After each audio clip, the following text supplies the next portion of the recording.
après ce but marqué par Michel Sorin. Et puis on a appris ensuite, vous le savez tous, que Valenciennes a égalisé. Alors depuis, c'est dur moralement. Mais attention, les Rennais là qui attaquent avec Eric Van den Bogart face à François Denis, qui est accroché par Le Garec. Coup de sifflet de Le Garec qui est sorti de Monsieur Rideau, qui a vu Le Garec sortir de sa surface de réparation et mettre le ballon, alors que la Pierre Ricard, fou furieux, est sorti de sa cage. Lui est venu voir l'arbitre. Il bouscule l'homme en noir, Pierre Ricard.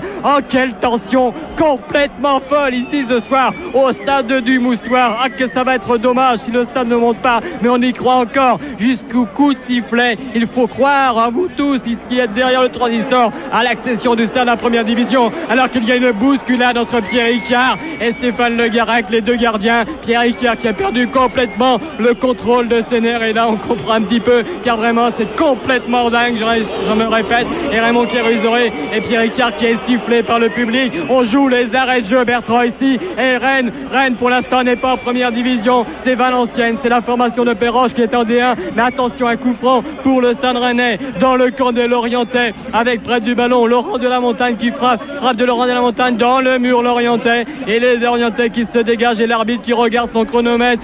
Quels sont durs, on voudrait reculer les aiguilles de la montre de monsieur le Rideau, l'arbitre de cette rencontre, pour qu'il reste encore plus de temps pour la formation rennaise. Et on voit Raymond Kérusoré là qui vient de s'asseoir. On joue vraiment les dernières secondes de ce combat entre Lorientais et Rennais, avec Laurent de la Montagne là qui passe un adversaire qui glisse, et monsieur l'arbitre qui ne siffle pas les Rennais, qui attaque toujours avec Albert Fallette qui va déporter là-bas sur le côté droit pour pouvoir recentrer. Un dégagement des 2 points de Le Garec. Les Rennais qui jusqu'à la dernière seconde là se battent avec Albert Fallette en position d'ailier droit. Albert Fallette qui ne peut récupérer le ballon, et les Rennais là qui vont perdre celui-ci. Non, Eric Van den Bogart le récupère avec Bébert Fallette qui rentre dans la surface de réparation. Il va centrer pour Rennais. Attention, sauvetage sur la ligne. Mais c'est... Ouais, le stade va. Le stade va pour les Rennais. C'est génial. Le stade Rennais qui vient de marquer.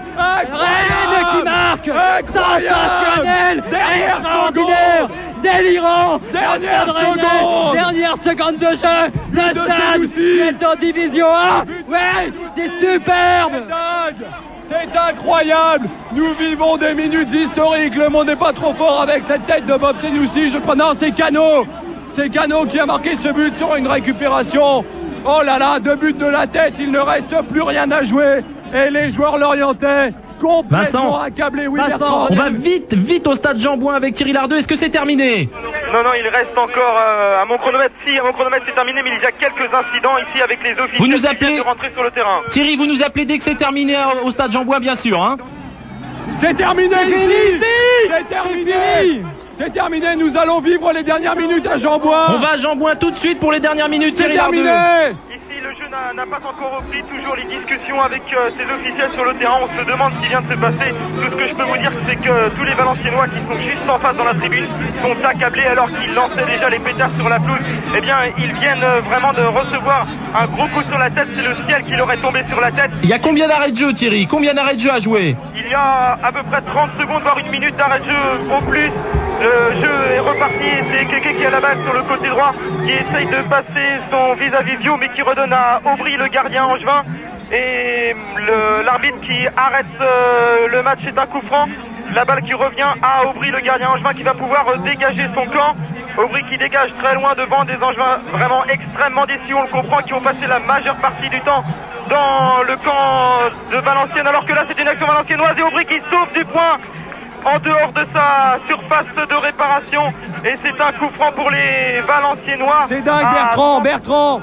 Ici les Rennais font un tour d'honneur, ils croient que c'est terminé. Attention, allez-y Thierry. Non, c'est les Angevins qui ont récupéré le ballon, qui est maintenant au milieu du terrain, et une nouvelle contre-attaque valenciennoise qui ne donne rien, c'est une faute valenciennoise. Les Angevins vont pouvoir repartir en cette 20 match. Je vous assure que c'est très très crispé ici, ils mettent toute leur force dans la bataille, alors que c'est là les Angevins qui ont une attaque très très franche.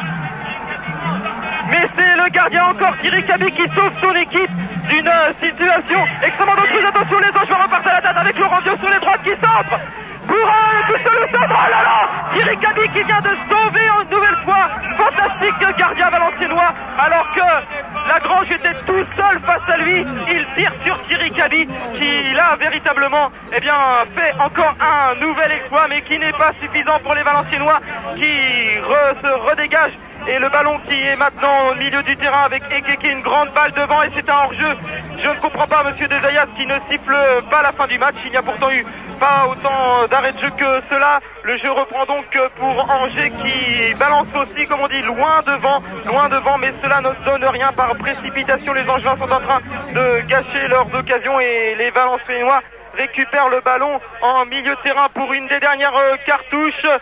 Et c'est une nouvelle fois un hors-jeu signalé par monsieur Robic. Il reste vraiment, je ne comprends pas, l'arbitre devrait siffler d'un instant à l'autre, et voilà, c'est la fin du match, et ici, Valenciennes gagne 1-0. Rennes est en D1. Qui est en première division. Merci Thierry. Vincent. Allez-y Vincent. Oui, Rennes est en première division, et les Rennais qui depuis 10 minutes font un tour d'honneur.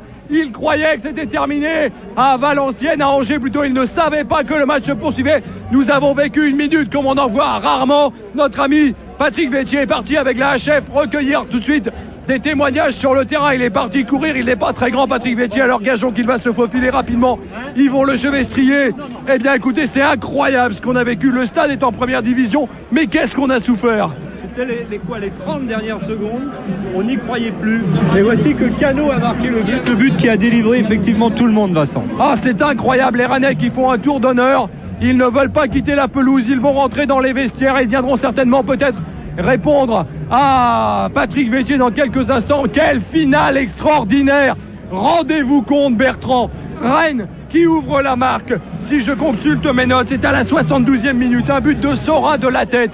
Et 10 minutes plus tard, Angers qui, sur son terrain, est mené par Valenciennes à 1-0. Et à l'ultime seconde, un suspense Hitchcockien comme on n'en voit jamais. À l'ultime seconde, c'est Jean-Christophe Cano qui avait été très malheureux, mais il reste à confirmer le nom du buteur.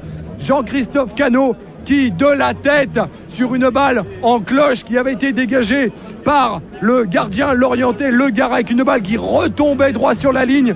Cano qui a mis la tête, il s'en est fallu de 2 cheveux, et de 2 cheveux, le Stade Rennais montera ce soir en première division. Alors je crois que les Rennais se sont battus comme des beaux diables ce soir, comme des beaux diables rouges qu'ils sont. Ils ont mérité leur accession en première division, on peut le dire, même s'ils n'ont pas convaincu tout au long de la saison. Maintenant ils sont en première division, ils vont avoir une petite réception ici à Lorient, puis ils vont regagner Rennes. J'espère que tous nos amis auditeurs et tous les gens qui aiment le football sauront leur réserver un accueil triomphal, un accueil qu'ils méritent, parce que là ils ont donné tout ce qu'ils avaient dans le ventre. Ils vont le chevestrier, ça c'est une belle preuve de courage et d'abnégation sur une pelouse de football. Oui, parce que on l'a dit quelques minutes avant, mais ils n'en pouvaient plus. Comme les Lorientais, c'est les joueurs qui s'étaient donnés à fond. Il faut quand même rappeler, Vincent, que les Lorientais défendaient aussi très chèrement leurs morceaux. Et ils vont malheureusement descendre en 3e division. C'est dommage parce qu'ils ont aussi, il faut, je crois, leur rendre hommage, fait un très bon match ce soir.